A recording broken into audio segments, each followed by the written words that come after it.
بسم الله الرحمن الرحيم الحمد لله رب العالمين.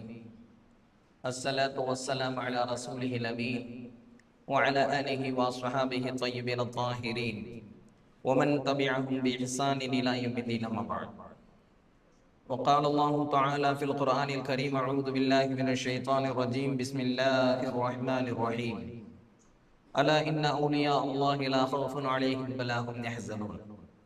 وقال رسول الله صلى الله عليه وسلم: من يرد الله به خيرا يفقهه في الدين. صدق الله وصدق رسول الله صلى الله عليه وسلم. பேரன்பும் பெரும் கருணையும் கொடைமிக்க பேருபகாரி அல்லாஹ்விற்கே கோடான கோடி புகழ்.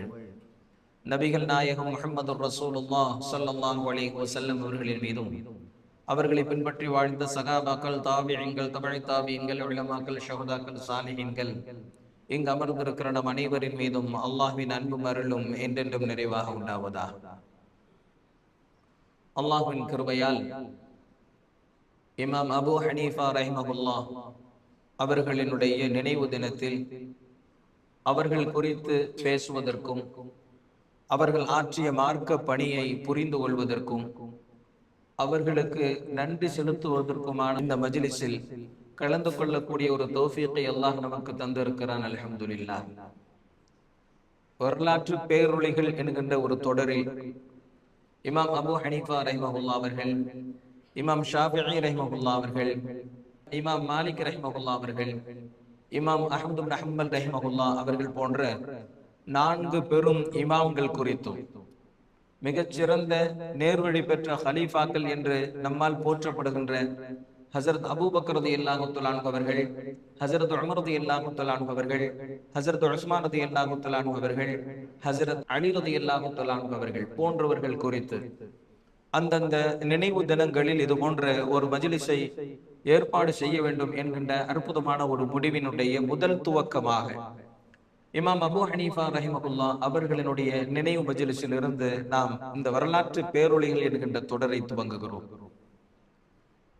இஸ்லாமிய கல்வி பாரம்பரியத்தில் தவிர்க்க முடியாத மிகப்பெரிய சாம்ராஜ்யம் இமாம் அபூ ஹனீஃபா ரஹிமஹுல்லாஹ் அவர்களினுடைய சாம்ராஜ்யம். இமாம் அவர்களினுடைய பெயர் நுஅமான் இப்னு சாபித் என்பதாகும். இமாம் அவர்களினுடைய தந்தை பஸ்ராவில் இருந்து கூஃபாவிற்கு இடம்பெயர்ந்தார்கள். அவர்கள் மிகச்சிறந்த ஜவுளி வியாபாரியாகவும் மிகச்சிறந்த செல்வந்தராகவும் இருந்தார்கள். சூழ்நிலையின் காரணமாகவே இமாம் அவர்கள் ஹாஃபிதுல் குர்ஆனாக மாறினார்கள். ஆரம்பத்தில் தன்னுடைய தந்தையினுடைய தொழிலையே தொடர்ந்தார்கள். வாலிப வயது வரை அவர்கள் கல்விக்காக வேண்டி பயணம் புறப்படவில்லை. ஒரு நாள் இமாம் அவர்கள் வியாபாரத்திற்கு சென்று கொண்டிருந்த போது இமாம் ஷாஃபி ரஹிமஹுல்லாஹ் அவர்களை சந்திக்கிறார்கள். இமாம் ஷாஃபி ரஹிமஹுல்லாஹ் அவர்கள் இமாம் அவர்களிடத்தில், நீ யார், எந்த குடும்பத்தை சார்ந்தவர், என்ன செய்து கொண்டிருக்கிறாய் என்பதாக விசாரிக்கிறார்கள். இமாம் அவர்கள் தான் யார் என்பதையும் தன்னுடைய பின்னணி குறித்தும் சொன்னார்கள். அப்போது இமாம் ஷாஃபி ரஹிமஹுல்லாஹ் அவர்கள் சொன்னார்கள், நீ வியாபாரம் செய்கிற போது உன்னுடைய அறிவாற்றலை கண்டேன், உன்னுடைய புத்தி கூர்மையை கண்டேன். நீ மார்க்க கல்வியை கற்று மார்க்க பணியாற்றினால் அது உன்னுடைய இம்மை மறுமை இரண்டிற்கும் வெற்றி பெற்று தரும் என்பதாக சொல்லிவிட்டு சொன்னார்கள். இமாம் அவர்கள் சொல்லுகிறார்கள், எந்த நிமிடம் நான் இமாம் ஷாஃபி ரஹிமஹுல்லாஹ் அவர்களை நான் சந்தித்தேனோ அந்த நிமிடமே என்னுடைய உள்ளத்தில் இருந்த உலகளாவிய ஆசை சென்று விட்டது, மார்க்கத்தின் மீதான பிடிப்பு வந்துவிட்டது என்பதாக சொன்னார். அது முதல் தான் இமாம் அவர்களினுடைய கல்வி பயணம் துவங்குகிறது. இமாம் அவர்கள் வளர்ந்த அந்த கூஃபா நகரம் என்பது மிகச்சிறந்த இஸ்லாமிய மார்க்க கேந்திரம். ஹஸரத் உமர் ரலியல்லாஹு தஆலா அன்ஹு அவர்களினுடைய காலத்தில் கூஃபாவினுடைய பகுதிக்கு மார்க்கத்தை போதிப்பதற்காக வேண்டி ஹஸரத் இப்னு மஸ்ஊத் ரலியல்லாஹு தஆலா அன்ஹு அவர்களை அனுப்பினார்கள். எனவே கூஃபாவினுடைய மார்க்க கல்வியினுடைய ஆரம்ப புள்ளி ஹஸரத் இப்னு மஸ்ஊத் ரலியல்லாஹு தஆலா அன்ஹு அவர்கள்தான். அதற்கு பிறகு அதனுடைய வழியில் இமாம் சுஃபியான் ஸௌரி ரஹிமஹுல்லாஹ் அவர்கள், இமாம் ஷாஃபி ரஹிமஹுல்லாஹ் அவர்கள், இமாம் ஃபுதைல் இப்னு இயாத் ரஹிமஹுல்லாஹ் அவர்கள், இமாம் அமஷ் ரஹிமஹுல்லாஹ் அவர்கள், இவர்கள் எல்லாம் கூஃபாவினுடைய தலை சிறந்த மேதைகளாக போற்றப்படக்கூடியவர்கள். அந்த வரிசையில் இமாம் அபு ஹனீஃபா ரஹிமஹுல்லாஹ் அவர்களும் இடம் பிடிக்கிறார்கள். வாலிப வயதில் தன்னுடைய கல்வி பயணத்தை துவங்கியவர்கள் நூற்றுக்கணக்கான ஆசிரியர்களை சந்தித்து அவர்களிடமிருந்து கல்வி கற்றார்கள். அதில் பிரதான ஆசிரியர் இமாம் ஹம்மாத் இப்னு சுலைமான் ரஹிமஹுல்லாஹ் அவர்கள். இமாம் ஹம்மாத் இப்னு சுலைமான் ரஹிமஹுல்லாஹ் அவர்களிடத்திலே 18 ஆண்டுகள் பாடம் பயின்றார்கள். அவர்களின் மீது அளப்பெரும் கண்ணியம் கொண்டவர்கள். அந்த கண்ணியத்தினுடைய வெளிப்பாடாக தன்னுடைய மகனுக்கும் தன்னுடைய ஆசிரியரின் பெயரான ஹம்மாத் என்பதையே சூட்டினார்கள். இமாம் அவர்களே சொன்னார்கள், என்னுடைய வாழ்நாளில் இமாம் ஹம்மாத் இப்னு சுலைமான் ரஹிமஹுல்லாஹ் அவர்களுடைய வீடு எந்த திசையில் அமைந்திருந்ததோ அந்த திசை நோக்கி நான் கால் நீட்டி அமர்ந்ததில்லை, படுத்ததில்லை என்பதாக சொல்லுகிறார்கள். தன்னுடைய ஆசிரியரின் மீது இமாம் அவர்கள் கொண்டிருந்த கண்ணியத்தினுடைய ஒரு அடையாளம் இது. இரண்டாவதாக பிரபலமான ஆசிரியராக அறியப்படக்கூடியவர்கள் இமாம் அத்தா இப்னு அபி ரபாஹ் ரஹிமஹுல்லாஹ் அவர்கள். இஸ்லாமிய கல்வி வரலாற்றில் தவிர்க்க முடியாத ஒரு பகுதி இமாம் அத்தா இப்னு அபி ரபாஹ் அவர்களுடையது. காரணம், அவர்கள் வாழ்ந்த காலத்தில் அவர்களுக்கு நிகரான ஹஜ் உம்ரா சம்பந்தப்பட்ட சட்ட திட்டங்களை அறிந்தவர்கள் கிடையாது. அந்த நேரத்தில் அவர்கள் தான் ஆக சிறந்த சட்ட மேதை ஹஜ் உம்ராவினுடைய விஷயங்களில். ஹஜ் காலங்களில் இமாம் அத்தா இப்னு அபி ரபாஹ் ரஹிமஹுல்லாஹ் அவர்களிடத்திலே தங்களுடைய சந்தேகங்களை கேட்டு தெரிந்து கொள்வதற்காக வேண்டி நீண்ட நெடு வரிசையில் மக்கள் நின்று கொண்டிருப்பார்களாம். அந்த வரிசையில் ஹலீஃபாக்களும் கவர்னர்களும் கூட அடக்கும் என்பதுதான் இமாம் அத்தா இப்னு அபி ரபாஹ் ரஹிமஹுல்லாஹ் அவர்களினுடைய வரலாறு. அவர்களை தன்னுடைய ஆசானாக கொண்டவர்கள் இமாம் அபு ஹனீஃபா ரஹிமஹுல்லாஹ் அவர்கள். ஒரு முறை ஹஸரத் அனஸ் ரலியல்லாஹு தஆலா அன்ஹு அவர்கள் கூஃபாவிற்கு வருகை தந்தார்கள். அப்போது அறிஞர்கள் எல்லாம் அவர்களை சென்று சந்தித்தார்கள். சந்தித்த அருள் பெரும் பாக்கியம் பெற்றவர்களில் இமாம் அபு ஹனீஃபா ரஹிமஹுல்லாஹ் அவர்களும் உண்டு. எனவே இமாம் அபு ஹனீஃபா ரஹிமஹுல்லாஹ் அவர்கள் சஹாபாக்களை சந்தித்த காரணத்தினால் அவர்கள் தாபிஈன்களில் ஒருவராகவே வந்து விடுகிறார்கள். ஆனால் சஹாபாக்களிடத்திலிருந்து நேரடியாக இமாம் அவர்கள் கல்வி பயிலவில்லை. எனவே இமாம் அவர்கள் இளம் தாபிஈன்களினுடைய வரிசையில் வருகிறார்கள். இமாம் அவர்கள் பிறந்தது ஹிஜ்ரி 80-இல். 70 ஆண்டு காலம் வாழ்ந்திருக்கிறார்கள். உமையாக்களினுடைய ஆட்சி காலத்தில் 40 ஆண்டு காலமும் அப்பாசியாக்களினுடைய காலத்தில் 30 ஆண்டு காலமும் வாழ்ந்தவர்கள். எனவே 2 ஆட்சியிலும் சமகாலத்தில் பங்கெடுத்து வாழ்ந்த அறிஞர்களில் மிக முக்கியமானவர்கள் இமாம் அபு ஹனீஃபா ரஹிமஹுல்லாஹ் அவர்கள். 1300 ஆண்டுகள் கடந்ததற்கு பிறகும் அவர்களுடைய சேவையும் அவர்கள் ஆற்றிய பங்களிப்பும் என்றும் பேசப்படுகிறது என்று சொன்னால் அதற்கு மிகச்சிறந்த காரணமாக சொல்லப்படுவது அவர்களினுடைய தலை சிறந்த மாணவர்கள். இமாம் அவர்கள் நேரடியாக எந்த நூலையும் தொகுக்கவில்லை என்று சொன்னாலும் இமாம் அவர்களிடத்திலிருந்து பயின்ற பாடத்தை அவர்களுடைய மாணவர்களின் மாணவர்கள் தொகுத்து ஒரு 5-6 கிதாபுகளில் இந்த உலகத்திற்கு வழங்கியிருக்கிறார்கள். இமாம் அவர்களுடைய சிந்தனை உலகம் முழுக்க வியாபிப்பதற்கு அவர்களுடைய தலை சிறந்த மாணவர்களே காரணம் என்பதாகவும் சொல்லுகிறார்கள். மிகச்சிறந்த குர்ஆனிய ஞானம் பெற்ற இமாம் இப்ராஹிம் இப்னு தஹ்மான் ரஹிமஹுல்லாஹ் அவர்கள் இமாம் அவர்களுடைய மாணவர். ஹதீஸ் கலையில் மிகச்சிறந்த அறிஞராக பாராட்டப்படுகின்ற இமாம் அப்துல்லாஹ் இப்னு முபாரக் ரஹிமஹுல்லாஹ் அவர்கள் இமாம் அபு ஹனீஃபா ரஹிமஹுல்லாஹ் அவர்களுடைய மாணவர். சட்டத்துறையில் மிக சிறந்தவராக பார்க்கப்படுகின்ற இமாம் ஜுஃபர் ரஹிமஹுல்லாஹ் அவர்கள் இமாம் அபு ஹனீஃபா ரஹிமஹுல்லாஹ் அவர்களுடைய மாணவர். ஆன்மீக துறையில் முன்மாதிரியாக காட்டப்படுகின்ற இமாம் ஃபுதைல் இப்னு இயாத் ரஹிமஹுல்லாஹ் அவர்கள் இமாம் அபு ஹனீஃபா ரஹிமஹுல்லாஹ் அவர்களுடைய மாணவர். மிகச்சிறந்த அரபிய இலக்கண இலக்கியத்தில் புலம் பெற்றவர் என்பதாக பேசப்படுகின்ற இமாம் ஹம்சா அஸ்-ஜியாத் ரஹிமஹுல்லாஹ் அவர்கள் இமாம் அபு ஹனீஃபா ரஹிமஹுல்லாஹ் அவர்களுடைய மாணவர். மிகச்சிறந்த முஃப்தி என்று இன்று வரை போற்றப்படுகின்ற இமாம் முஹம்மது ரஹிமஹுல்லாஹ் அவர்கள் இமாம் அபு ஹனீஃபா ரஹிமஹுல்லாஹ் அவர்களுடைய மாணவர். அரபிய உலகத்தினுடைய தலைமை காதியாக நீண்ட நெடுகாலம் பதவி வகித்த இமாம் அபு யூசுப் ரஹிமஹுல்லாஹ் அவர்கள் இமாம் அபு ஹனீஃபா ரஹிமஹுல்லாஹ் அவர்களுடைய மாணவர்.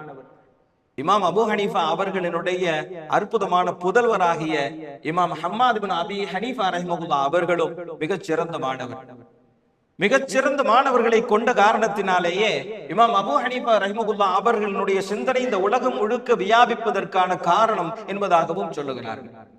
இமாம் அவர்களினுடைய மகன் மட்டுமல்ல, இமாம் அவர்களினுடைய பேரர் இமாம் இஸ்மாயில் ரஹிமஹுல்லாஹ் அவர்கள் கூட மிகச்சிறந்த நீதிபதியாக போற்றப்பட்டவர்கள்.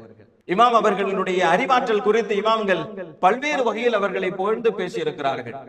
இமாம் அலி இப்னு ஆசிம் ரஹிமஹுல்லாஹ் அவர்கள் சொல்லுகிறார்கள், அக்காலத்தில் வாழ்ந்த மக்களினுடைய ஒட்டுமொத்த அறிவையும் ஒரு பக்கம் தராசில் வைத்து இமாம் அபு ஹனீஃபா ரஹிமஹுல்லாஹ் அவர்களினுடைய அறிவாற்றலை இன்னொரு பக்கம் தராசில் வைத்தால் மக்களினுடைய ஒட்டுமொத்த அறிவை விட இமாம் அபு ஹனீஃபா ரஹிமஹுல்லாஹ் அவர்கள் பெற்றிருந்த அறிவு கனமானது என்பதாக சொல்லுகிறார்கள். இமாம் ஹஃப்ஸ் இப்னு கியாஸ் ரஹிமஹுல்லாஹ் அவர்கள் சொல்லுகிறார்கள், இமாம் அவர்களினுடைய நுட்பமான அறிவு, அவர்களை அறிந்தவர்கள் யாரும் அவர்களை குறையே சொல்ல முடியாத அளவிற்கு நிரப்பமானது என்பதாக சொல்லுகிறார்கள். இமாம் ஸஹபி ரஹிமஹுல்லாஹ் அவர்கள் சொல்லுகிறார்கள், இமாம் அவர்கள் மிகச் சிறந்த சட்ட வல்லுநராகவும் ஈராக்கினுடைய மிகச் சிறந்த ஆலிமாகவும் இருந்தார்கள். கல்வியை தேடி பல பகுதிகளுக்கு பயணம் செய்யக்கூடியவர்களாக இருந்தார்கள்.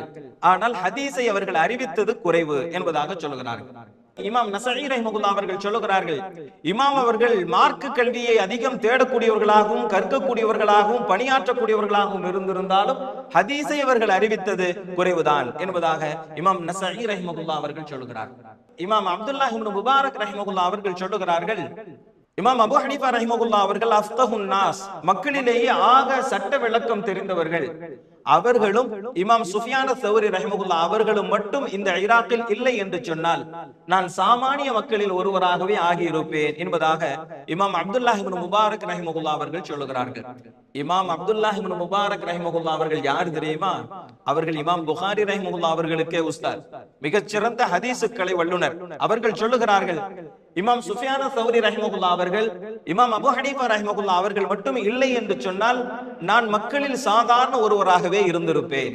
நான் சிறந்த அறிஞராக ஆகுவதற்கு அவர்கள் இருவரே காரணம் என்பதாக இமாம் அப்துல்லாஹ் இப்னு முபாரக் ரஹிமஹுல்லாஹ் அவர்கள் சொல்லுகிறார்கள். இமாம் ஜரீர் ரஹிமஹுல்லாஹ் அவர்கள் சொல்லுகிறார்கள், என்னுடைய உஸ்தாத் இமாம் முகைரா ரஹிமஹுல்லாஹ் அவர்கள் எனக்கு அடிக்கடி சொல்லுவார்கள், இமாம் அபூ ஹனீஃபா ரஹிமஹுல்லாஹ் அவர்களினுடைய மஜ்லிஸில் அமருகின்ற பாக்கியம் உனக்கு கிடைத்தால் அதை நீ தவற விட்டு விடாதே. ஏனென்றால் முந்தைய காலத்தினுடைய அறிஞராக பாராட்டப்பட்ட இமாம் இப்ராஹிம் அன்-நஹஇ ரஹிமஹுல்லாஹ் அவர்கள் மட்டும் இப்போது உயிரோடு இருந்திருந்தால் அவர்கள் கூட இமாம் அபூ ஹனீஃபா ரஹிமஹுல்லாஹ் அவர்களினுடைய மஜ்லிஸில் அமர்ந்து பலன் பெறுவார்கள் என்பதாக சொன்னார்கள். மிகச்சிறந்த மேதை கூட இமாம் அபூ ஹனீஃபா ரஹிமஹுல்லாஹ் அவர்களினுடைய மஜ்லிஸை தவறவிட மாட்டார்கள் என்பதாக என்னுடைய உஸ்தாத் இமாம் முகைரா ரஹிமஹுல்லாஹ் அவர்கள் எனக்கு சொல்லுவார்கள் என்பதாக இமாம் ஜரீர் ரஹிமஹுல்லாஹ் அவர்கள் சொல்லுகிறார்கள். இமாம் ஷாஃபிஈ ரஹிமஹுல்லாஹ் அவர்கள் சொல்லுகிறார்கள், மக்களில் ஒவ்வொருவரும் இமாம் அபூ ஹனீஃபா ரஹிமஹுல்லாஹ் அவர்கள் பெற்றிருந்த சட்ட ஞானத்தின் பக்கம் தேவையுடையவர்களாகவே இருக்கிறார்கள். ஒரு முறை நான் இமாம் மாலிக் ரஹிமஹுல்லாஹ் அவர்களோடு அமர்ந்திருந்தேன். அப்போது ஒருவர் வந்து இமாம் மாலிக் ரஹிமஹுல்லாஹ் அவர்களிடத்தில், நீங்க இமாம் அபூ ஹனீஃபா அவங்கள பார்த்திருக்கீங்களா என்பதாக கேட்டாங்க. அப்ப இமாம் மாலிக் ரஹிமஹுல்லாஹ் அவங்க சொன்னாங்க, ஆமா நான் பார்த்திருக்கிறேன். அவர்கள் எப்படிப்பட்டவர்கள் என்று சொன்னால் என்று சொல்லிவிட்டு சொன்னார்களாம், அருகில் இருந்த ஒரு தூணை கை காட்டி, இந்த தூணை தங்கம் என்று இமாம் அவர்கள் வாதிட்டால் அவர்கள் இதை தங்கம் என்று நிரூபித்து விடுவார்கள், அந்த அளவிற்கு விவாத திறன் கொண்டவர்கள் என்பதாக இமாம் மாலிக் ரஹிமஹுல்லாஹ் அவர்கள் சொன்னார்கள் என்பதாக இமாம் ஷாஃபிஈ ரஹிமஹுல்லாஹ் அவர்கள் சொல்லுகிறார்கள். இமாம் ஜுஃபர் ரஹிமஹுல்லாஹ் அவர்கள் சொல்லுகிறார்கள், இமாம் அபூ ஹனீஃபா ரஹிமஹுல்லாஹ் அவர்களிடத்தில் நான் 20 ஆண்டு காலம் பாடம் பயின்றிருக்கிறேன். இமாம் அவர்கள் மக்களின் பிரச்சனைகளில் அதீத கவனம் செலுத்தக்கூடியவர்களாகவும் ஆக கவலை கொள்ளக்கூடியவர்களாகவும் இருந்தார்கள். அதே நேரத்தில் சந்தர்ப்பம் கிடைக்கிற போதெல்லாம் மக்களுக்கு உபதேசம் செய்வதிலே அதீத கவனம் கொண்டவர்களாக இமாம் அவர்கள் இருந்தார்கள் என்பதாக இமாம் ஜுஃபர் ரஹிமஹுல்லாஹ் அவர்கள் சொல்லுகிறார்கள். ஆக இமாம் அபூ ஹனீஃபா ரஹிமஹுல்லாஹ் அவர்கள் வாழ்ந்த காலத்தில் வாழ்ந்த எல்லா அறிஞர்களும் இமாம் அவர்கள் எவ்வளவு சிறந்த மாமேதையாகவும் சட்ட விளக்கம் கொண்டவர்களாகவும் விவேகம் உள்ளவர்களாகவும் இருந்தார்கள் என்பதை வாயார வாழ்த்தி இருக்கிறார். இமாம் அவர்களின் காலத்திற்கு பின் வாழ்ந்தவர்கள் கூட, இமாம் இப்னு கஸீர் ரஹிமஹுல்லாஹ் அவர்கள் கூட இமாம் அபூ ஹனீஃபா ரஹிமஹுல்லாஹ் அவர்களினுடைய மார்க்க ஞானம் குறித்து சிலாகித்து பேசியிருக்கிறார்கள். இதுவெல்லாம் இமாம் அவர்கள் பெற்ற ஞானத்தை அவர்கள் எப்படியெல்லாம் உலகிற்கு வெளிப்படுத்தினார்கள் என்பதை புரிந்து கொள்வதற்கு போதுமானது. வராசத்தாக மட்டும் தன்னுடைய தந்தையிடமிருந்து இமாம் அவர்களுக்கு 2 லட்சம் தீனாரும் ஒரு ஜவுளி கடையும் கிடைத்தது. இமாம் அவர்கள் தொடர்ந்து அந்த ஜவுளி வியாபாரத்தை செய்து கொண்டே இருந்தார்கள். அதிலிருந்து வரக்கூடிய வருமானத்தை கொடை செய்வதில் தன்னிகரற்றவர்களாக திகழ்ந்தார்கள். அதிலும் குறிப்பாக இமாம் அவர்கள் மார்க்க கல்வி பயிலக்கூடிய மாணவர்களுக்கும் மார்க்க பணி ஆற்றக்கூடிய ஆசிரியர்களுக்கும் செலவு செய்வதிலே மிக பிரசித்தி பெற்றவர்களாக இருந்தார்கள். எப்படியெல்லாம் அவர்கள் தன்னுடைய செல்வத்தை மாணவர்களுக்கு தந்து உதவினார்கள் என்பதற்கு சில சரித்திர குறிப்புகளை கூட சொல்லலாம். ஆனால் நேரக்குறைவால் அதை நான் தவிர்க்கிறேன். இமாம் அவர்களினுடைய இன்னொரு அற்புத பண்புகளில் ஒன்றாக சொல்லப்படுவது இரவு வணக்கம். இரவு வணக்கத்தில் திளைக்கக்கூடிய பண்புள்ளவர்களாக இமாம் அவர்கள் இருந்தார்கள். இஷா தொழுகைக்கு செய்த உதுவை கொண்டு தொடர்ச்சியான வணக்க வழிபாடுகளால் ஃபஜ்ர் தொழுகையை கூட அதே உதுவில் செய்யும் அளவிற்கு இமாம் அவர்கள் இரவு வணக்கத்தில் திளைக்கக்கூடியவர்களாக இருந்தார்கள். அதே போன்று இமாம் அவர்களிடத்தில் இருந்த அற்புத பண்புகளில் ஒன்று, தொழுகையில் குர்ஆனை தொடர்ந்து ஓதக்கூடிய பழக்கம் உள்ளவர்களாக இருந்தார்கள். மூன்றாவது பண்பாக இமாம் அவர்களை பற்றி சொல்லப்படுவது எதுவென்றால் பேணுதல். மிகச்சிறந்த பேணுதல் உள்ளவர்களாக இருந்தார்கள். ஒரு முறை மாணவர்களோடு போய்கிட்டு இருந்தாங்க, கடுமையான வெயில். அங்க ஒரு வீடு இருந்துச்சு, மாணவர்கள் எல்லாம் போய் அந்த நிழல்ல நின்றுகிட்டாங்க. இமாம் அவர்கள் வெயிலேயே நின்றாங்க. நீங்க இந்த நிழல்ல நிக்கலாமே என்பதாக மாணவர்கள் கூப்பிட்ட நேரத்துல இமாம் அவங்க சொன்னாங்க, அந்த வீட்டுக்காரர் என்கிட்ட கடன் வாங்கி இருக்கிறார், அந்த கடனை அவர் திரும்ப கொடுப்பார். நான் கூடுதலாக அவர் வீட்டு நிழலில் நின்று பலன் பெற்று விட்டால் நான் கொடுத்த கடனுக்கு கூடுதலாக நான் பலன் பெற்ற இந்த நிழல் வட்டியாகிவிடும் என்பதாக சொன்னார். அந்த அளவிற்கு பேணுதல் மிக்கவர்களாக இமாம் அவர்கள் இருந்தார்கள். இமாம் அவர்கள் திடீரென்று ஆட்டிறைச்சி சாப்பிடுவதை நிறுத்திவிட்டார்கள். மாணவர்கள் அதற்கு விளக்கம் கேட்டபோது இமாம் அவர்கள் சொன்னார்கள், ஒரு ஆடு திருடு போய்விட்டதாக நான் கேள்விப்பட்டேன். அந்த திருடப்பட்ட அந்த ஆடு சந்தையில் விற்பனைக்கு வந்து அந்த ஆடு அந்த இறைச்சி நம்முடைய உணவு தட்டிற்கு ஒருவேளை வந்திருந்தால் நான் ஹராமான ஒன்றை உண்ட ஒரு குற்றத்திற்கு ஆளாகி விடுவேன் என்பதாக சொல்லி 7 ஆண்டு காலம் ஆட்டிறைச்சி உண்ணாமல் இருந்தார்கள். இதுவெல்லாம் இமாம் அவர்கள் எவ்வளவு தூரம் பேணுதலாக இருந்தார்கள் என்பதற்கு உதாரணம் காட்டப்படுகின்ற சரித்திர நிகழ்வுகள். இமாம் அவர்களிடத்தில் இருந்த அற்புதமான பண்புகளில் இந்த மூன்றும் எல்லா இடங்களிலும் குறிப்பிடப்படும். முதலாவது அவர்களுடைய கொடைத்தன்மை, இரண்டாவது அவர்களிடத்தில் இருந்த இரவு வணக்கத்தினுடைய ஈடுபாடு, மூன்றாவது இமாம் அவர்களிடத்தில் இருந்த பேணுதல். இந்த மூன்றும் அவர்களுடைய அற்புத பண்புகளாக குறிக்கப்படும். இது போக மார்க்கத்தை கற்றதும் மார்க்கத்தை பிறருக்கு கற்றுத்தந்ததும் இமாம் அவர்கள் செய்த மிக அற்புதமான சேவை. உமையாக்களினுடைய ஆட்சி, அப்பாசியாக்களினுடைய ஆட்சி, இரண்டிலும் சரிவாதி தன்னுடைய வாழ்க்கையை கழித்த காரணத்தினால அவர்கள் ஆட்சியாளர்கள் செய்யக்கூடிய தவறுகளை சுட்டி காட்டாமல் அவர்கள் இருக்க மாட்டார்கள். வெளிப்படை தன்மையுடையவர்களாகவும் தைரியமிக்கவர்களாகவும் இருந்தார்கள். ஹலீஃபா அபு ஜாஃபர் அல் மன்சூர் அவரோடு பல சந்தர்ப்பங்களில் இமாம் அவர்களுக்கு முரண்பாடு இருந்திருக்கிறது. ஒரு முறை இமாம் அவர்களுக்கு அபு ஜாஃபர் அல் மன்சூர் தொடர்ந்து அன்பளிப்புகளை அனுப்பி கொண்டே இருக்கிறார். இமாம் அவர்கள் தொடர்ந்து அதை திரும்ப அனுப்பி கொண்டே இருக்கிறார்கள். ஒரு முறை ஹலீஃபா அபு ஜாஃபர் அல் மன்சூர் இமாம் அவர்களை அழைத்து, ஏன் நீங்கள் நான் அனுப்புகிற அன்பளிப்புகளை எல்லாம் திரும்ப அனுப்புகிறீர்கள்? உங்களோடு நான் நெருக்கமான தொடர்பை வைத்துக் கொள்வதற்கு ஆசைப்படுகிறேன் என்பதாக சொன்னார். அப்ப இமாம் அபு ஹனீஃபா ரஹிமஹுல்லாஹ் அவங்க சொன்னாங்க, எனக்கும் உங்களோடு நெருக்கமாக இருக்கிறதுல எந்த பிரச்சனையும் இல்லை. ஆனா நீங்க எனக்கு அனுப்பக்கூடிய அந்த அன்பளிப்புகள் எல்லாம் உங்களுடைய சொந்த பணத்திலிருந்து வந்திருந்தால் நான் பெற்றிருப்பேன். ஆனால் மக்களினுடைய வரியிலிருந்து நீங்களும் பயன்படுத்துகிறீர்கள், அதே எனக்கு அன்பளிப்பு தருகிறீர்கள். எனவே மக்களினுடைய வரி பணத்தை பெற்றுக் கொள்ளுகின்ற எந்த அதிகாரமும் உரிமையும் எனக்கு கிடையாது என்பதாக இமாம் அவர்கள் சொன்னார். ஒரு முறை அபு ஜாஃபர் அல் மன்சூர் இமாம் அவர்களை நீதிபதியாக நியமிப்பதற்கு வற்புறுத்துகிறார், கெஞ்சுகிறார். அப்போது இமாம் அவர்கள் சொன்னார்கள், நான் நீதிபதி என்கின்ற பொறுப்பிற்கு தகுதியற்றவன் என்று சொல்லிவிட்டு சொன்னார்கள், நான் சொன்ன இந்த வார்த்தையை நீங்கள் உண்மை என்று சொன்னால் உண்மையில் நான் தகுதியற்றவன் தான். நான் சொன்ன இந்த வார்த்தையை பொய் என்று நீங்கள் எண்ணினால் பொய் சொல்லும் ஒருவர் நீதிபதி பொறுப்பிற்கு தகுதியற்றவர் என்பதாக சொல்லி அதிலிருந்து சாதுரியமாக தன்னை தவிர்த்து கொண்டார்.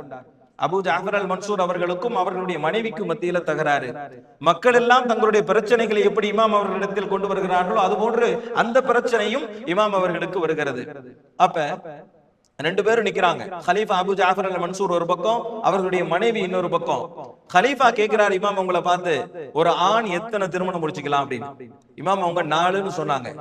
மனைவியை பார்த்து சொன்னார், நல்லா கேட்டுக்க அப்படின்னு சொன்னார். உடனே இமாம் அவங்க சூழ்நிலையை புரிஞ்சுக்கிட்டு உடனே சொன்னாங்க, யாரால் தன்னுடைய மனைவிமார்களுக்கு இடையே நீதத்தை நிலைநாட்ட முடியுமோ அவருக்கு மட்டும்தான் 4 ஹலால், யாரால் நீதத்தை நிலைநாட்ட முடியாதோ அவருக்கு 1 தான் ஹலால் என்பதாக சொன்னார்கள். உடனே அபு ஜாஃபர் அல் மன்சூர் வாய் அடைத்து போனார். மனைவிக்கு மகிழ்ச்சி, சந்தோஷம்.